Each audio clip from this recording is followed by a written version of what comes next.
Welcome to my channel. এই যে চলে এসেছি আমি আর একটা ভিডিও নিয়ে। এবার তেল ঢালছি, তেল নেই আর মানে সরষে তেলটা ঢালাও ছিল না। আর এই বোতলগুলো মানে তেলের ডাব্বাগুলো নিয়েছিলাম মিশো থেকে, অর্ডার দিয়ে এসেছিলো, আগের দিন দেখিয়েছি। তাই সেই ডাব্বাগুলোতে রাখবো তেল, সেই জন্য আরও একবারে ঢেলে ফেলছি। আর ওই শিশিটায় সাদা তেল ছিল, ওই জন্য ওটা থেকে এটাতে ঢেলে রাখলাম। আর এটাতে সরষের তেল রাখবো।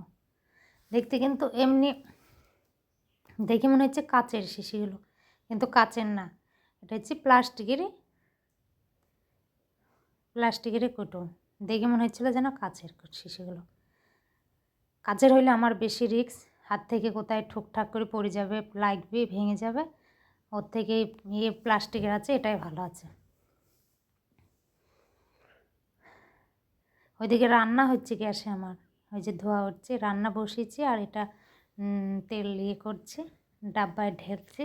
বাবুর স্কুল আছে, রান্না বসিয়ে দিচ্ছি। সকালে তো আমি বলি সকালে আমার টাইম নেই, সকালে হুটোপাটা তাড়াতাড়ি, একটু দেরি করলেই রান্না একদম মানে খেতে পারবে না আর সবজি। ওই জন্য ওদিকে রান্না বসিয়ে দিয়ে এদিকে কাজ হচ্ছে।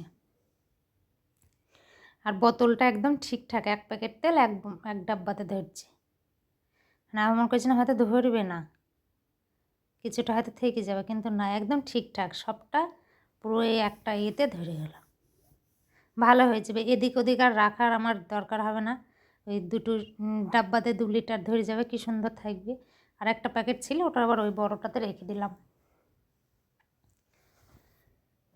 আমার এই নতুন নতুন জিনিস কিনে ঘরদোর গুছাইতে কিন্তু খুব ভালো লাগে। মনে হয় যেন সব কেনাকাটা করি আর ঘরদোর গোছাই।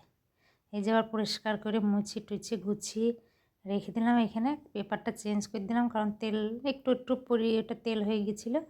তারপরে রান্না হয়ে গেছিলো, বাবুকে খেতে দিয়েছে। করেছিলাম বাঁধাকপি ছিল একদম অল্প, সেটা দিয়ে বড়া ভাজা বেসন দিয়ে, আর ভেন্ডি ভাজা, ডাল আর চাল কুমড়ো সবজি করেছিলাম। এই রান্না করে আবার এই যে খাওয়া দাওয়া সেরে ওকে দিতে যাচ্ছি স্কুলে, রেডি হয়ে গেছে। বাবু বাইরে দাঁড়িয়ে আছে, জুতো টুতো সব পরে রেডি হয়ে আমি এবার এই যে বার হচ্ছে। আমাদের এইটুকু আবার হেঁটে যেতে হয় একটু, মানে টোটো পাওয়া যায় বাড়ির সামনে থেকে, কিন্তু সকল সময় পাওয়া যায় না। ওই একটু হেঁটে গিয়ে মেন রাস্তা থেকে টোটোয় উঠতে হবে। আর ছাতা মেলিয়ে দুজনে হেঁটে যাচ্ছে, তো সামনে থেকেই টোটো পেয়ে গিয়েছিলাম একদম। এখানটা দিয়ে যাচ্ছিলো টোটোটা, সামনে থেকে পেয়ে গিয়েছিলাম। আর ওকে দিয়ে এসে সমস্ত কাজ সেরে যে ঘর মুছতে গিয়ে এত গরম, আমি এবার দেখাচ্ছি আমার যে নিজেকেই একটু দেখি আমি যে এত গরম, ঘেমে পোড়া শেষ একদম। ঘর মুছতে গিয়ে এত গরম, আমি তাই ভাবছি এত গরম। তারপর আবার বৃষ্টিও চলে এসেছিলো, বাবুকে আনতে চলে গিয়েছিলাম, এখানে চান করিনি, বৃষ্টি চলে আসলো। দিয়ে আমি বলছি বাবুকে নিয়ে এসে একবারে চান করবো, কারণ রাস্তায় জল জমে ভালো লাগে না, যে বাড়ি এসে আবার সেই জামা কাপড়ে থাকতে করতে। ওই জন্যে ওই চান না করে হাত পা ধুয়ে মুছে আমি রেডি হয়ে আবার ওকে আনতে গিয়েছিলাম। আনতে গিয়ে আবার ওকে নিয়ে এসে চান ধান করে তারপরে খাওয়া দাওয়া করে ফ্রেশ হয়ে একটু শুয়ে বসে আবার রাত্রের খাবার। আর রাত্রিতে বৃষ্টি হয়েছে বলে রাত্রিতে একটু ঠান্ডা ঠান্ডা ছিল, ওই জন্যে আমি বলছি একটু পরোটা বানাই, আলুর পরোটা।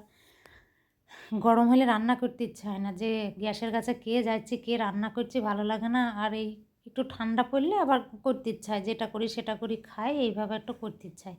ওই জন্য টেবিলের কাছে বসে আমি সব ঠিক করে নিচ্ছি। আবার বেলি টেলু সব নিয়ে গিয়ে তবে গ্যাসের কাছে গিয়ে শুধু তেল দিয়ে ভেজে নেব, ব্যাস হয়ে যাবে। ওই জন্য এখানে বসে সব আমি রেডি করে নিচ্ছি। আলু টালু সব পুর বানিয়ে নিয়েছে। আর এই যে আলু পরোটাগুলো সব ভেজে নিচ্ছি, এখানে বেলে নিয়ে এসেছি, আমি বললাম না বেলে টেলে সব ঠিক করে নিয়ে এসেছি। ভিডিওটা যদি ভালো লাগে অবশ্যই লাইক কমেন্ট শেয়ার এবং সাবস্ক্রাইব করুন।